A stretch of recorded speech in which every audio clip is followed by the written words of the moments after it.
Welcome to the third and final episode of the Overwatch League Free Agency Rankings by Position Marathon for the 2023 offseason. Today's episode will be all about the DPS position. The goal of this video is to give you my top 10 best available DPS players entering free agency and to give you some thoughts on where I think they could possibly land. If you want to check out the other two episodes of the series, be sure to check the links in the description. Now, in terms of DPS, there's a lot of talent entering the market, and with DPS being so incredibly important to the game of Overwatch as it currently stands, some of these guys could be real game changers. Starting with some quick honorable mentions, I've got Happy, Becky, Nero, Kilo, Assassin, Speedily, Dia, and Sam, as I all thought they either did a pretty good job last year or just have way too much potential to give up on too soon. But let's get into the top 10. Starting at number 10 will be Sparker. Genuinely, I think there is a solid chance that he just goes back to the Spitfire, and that's that.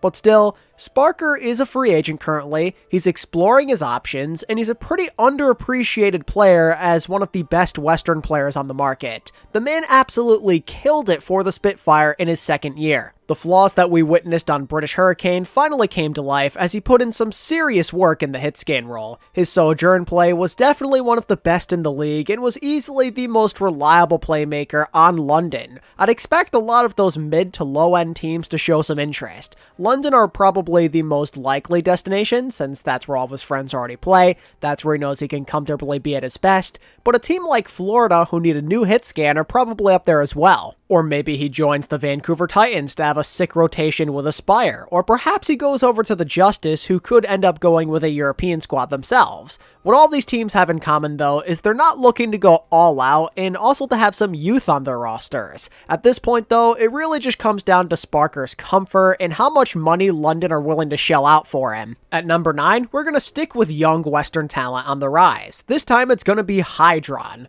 Just like Sparker, Hydron showed that he can hang in there with big name veterans. He was on a team basically of all rookies for the most part, with everything to prove, and he came up big time across numerous metas. And the fact that he outplayed Exy for a starting job is proof alone that he is no joke. He has the talent to succeed in this league, and he's still a pretty young guy. Put him on a team where he's a bit more comfortable with himself, and he's going to absolutely kill it for you. The rumor is that Hydron is on his way to play with Toronto Defiant alongside Reiner, Kaluj, and others, so they're definitely on top of the list as a potential destination that he goes to. If that falls through, then going back to Florida would also make a good bit of sense. He did pretty well over there and could definitely still be pretty helpful for them. And honestly, you can't really rule out like Boston or Vancouver either, as Hydron low-key could make a difference on a lot of these lower end teams, so I'm hoping that he finds a good home where he can truly shine. Speaking of finding a good home, the number 8 entry belongs to Yaki. I get it, Yaki definitely was not the same guy as we've seen in previous years. Regardless of how bad the NYXL played, he just wasn't that same superstar we've been accustomed to.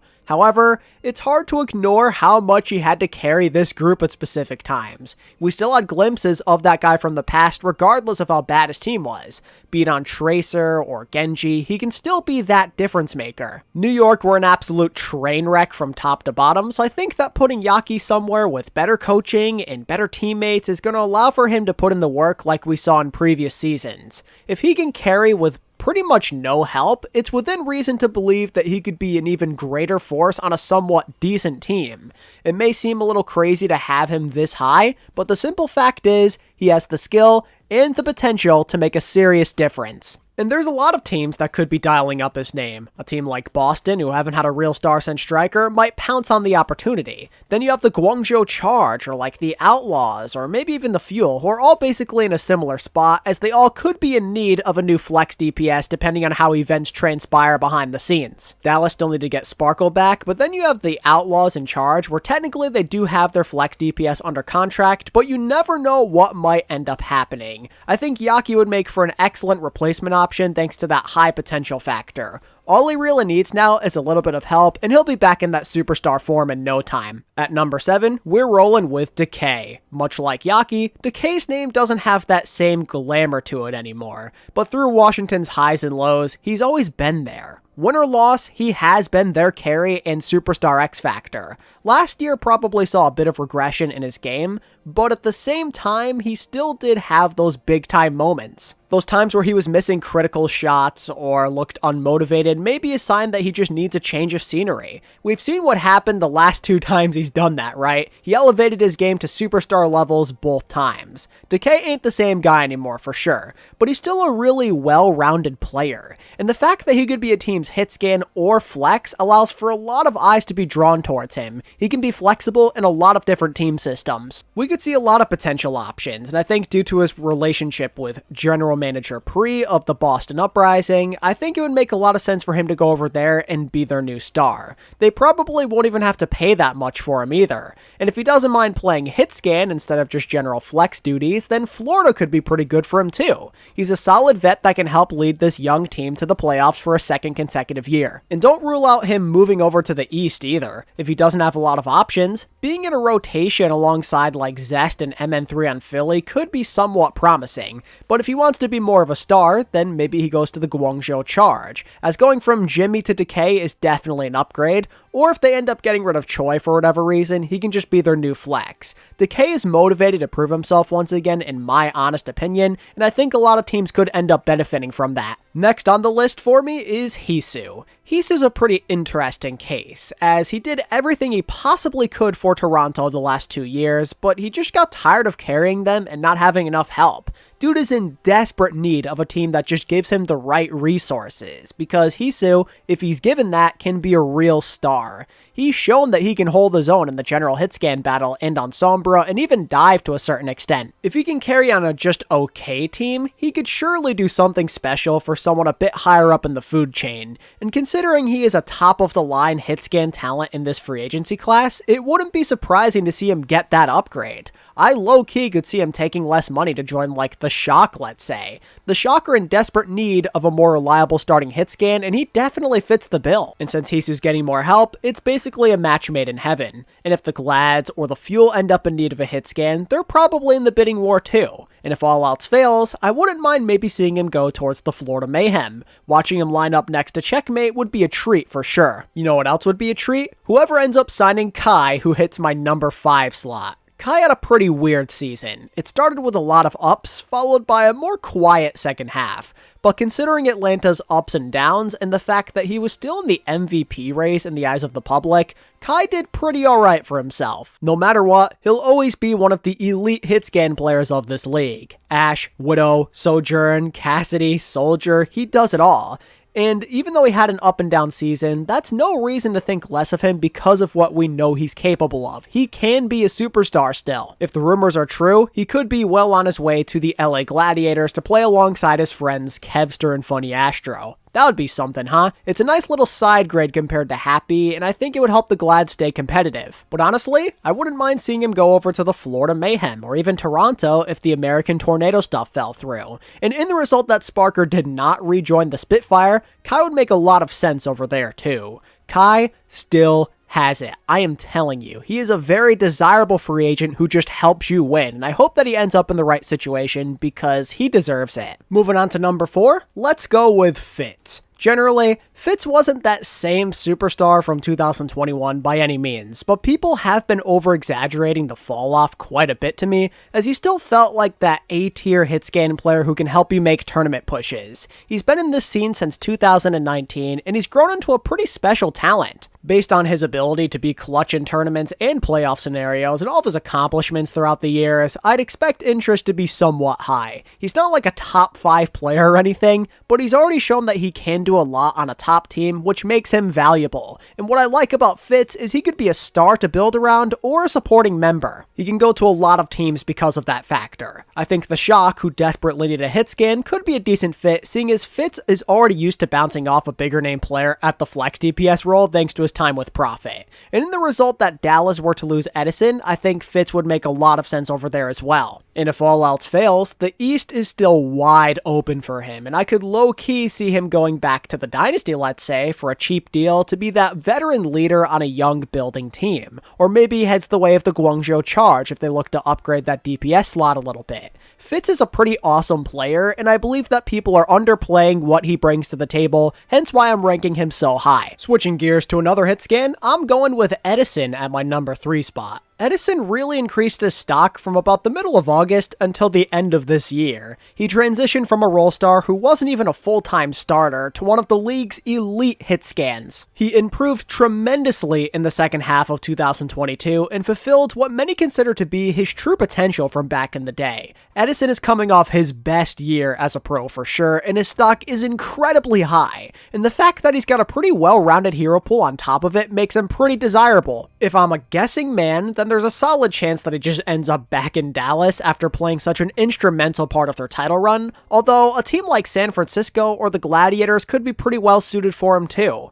And let's not forget about a team like Boston, who are looking to find their next superstar. If they offer him a big deal and they get him a couple of decent teammates, that could be a tempting offer for him. It's pretty easy to like where Edison currently stands. He's finally playing with the confidence needed to be one of the best in the world. Now it's time for teams to cash in while he's playing out of his mind so he can help you win some games. And at number 2, we have an addition that was recently put into the free agent market. That's right, I'm talking about Prophet. For those who don't know, the Dynasty are choosing to fully rebuild with a budget roster due to the brutal circumstances over in the East, and because of that, them and Prophet recently opted to mutually part ways so he can go play for a more competitive roster. It's really disappointing to see the Prophet era end this way in Seoul, as they were finally starting to figure it out. They were getting close. They finally won a tournament and were on their way to maybe competing for a title. It would have just been so sweet to see Prophet cash in on Seoul's promise from all those years ago and deliver that grand finals trophy.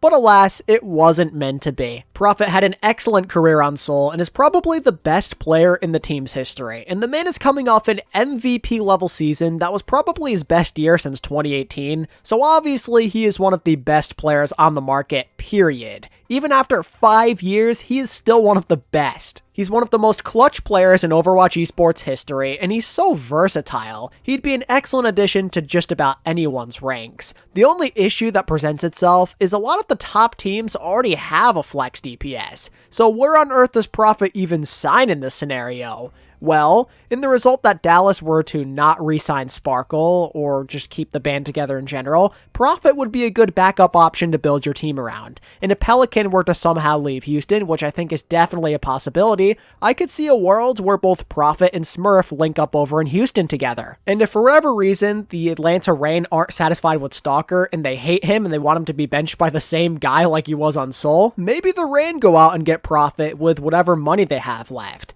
They already have Coach Wizard Young over there, and I think that having Prophet and Lip would be an absolute dream, so let's not rule out that possibility either. In all likelihood, given his status, Prophet's going to want to go to a team that he knows for a fact will help him be in a situation to contend for another title. That's what he wants to do at this point in his career. He wants to win, so he's going to want to go to one of the top teams if at all possible. You get the idea though, so let's move on to number 1, where I'm going to go with Sparkle. Yes, I get it. He definitely did have a down year compared to 2021, and Prophet probably had the better season overall, but Sparkle is so much younger and has so much potential, and likely is going to be around the scene for longer if I had to take a guess, so he's just a more desirable name for the long term, and on top of that he has that championship DNA that you want. He has too much potential. He's just been a top player for so many years, and there's nowhere to go but up with this guy if you build around him. There's always a chance that he can carry your team to new heights because he's just that explosive.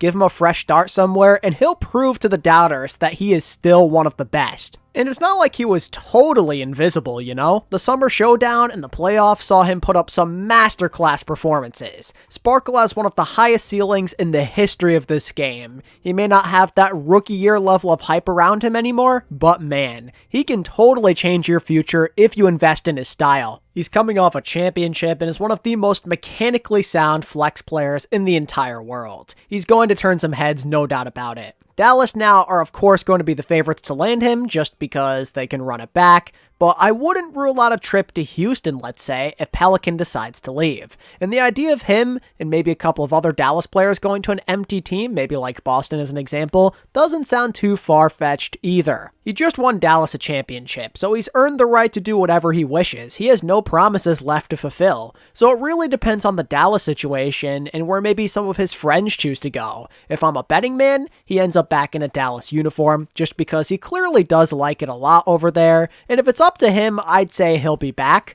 But in the result that some of his teammates or maybe Coach Rush choose to leave, the door becomes wide open. If someone can make a good pitch to make Sparkle leave, that would be incredible, and he could be a life-changing signing. But with that said, that's going to wrap up my top 10 DPS free agents heading into Overwatch League 2023. Let me know how you feel about it down in the comments below, and tell me your own top 10 while you're at it. To recap my top 10 for today, at number 10, I have Sparker, 9 is Hydron, 8 will be Yaki, 7's Decay, 6 is Hisu, at 5 we have Kai, 4 is Fitz, 3 will be Edison, 2 is Prophet, and topping us at number 1 is Sparkle. If you enjoyed the video, be sure to hit that like button and subscribe if you want more Overwatch League discussions like this one every single week. And shout out to all of my channel members and anybody who watched this video until the very end. I appreciate each and every one of you. And until next time, this is ATP, signing out.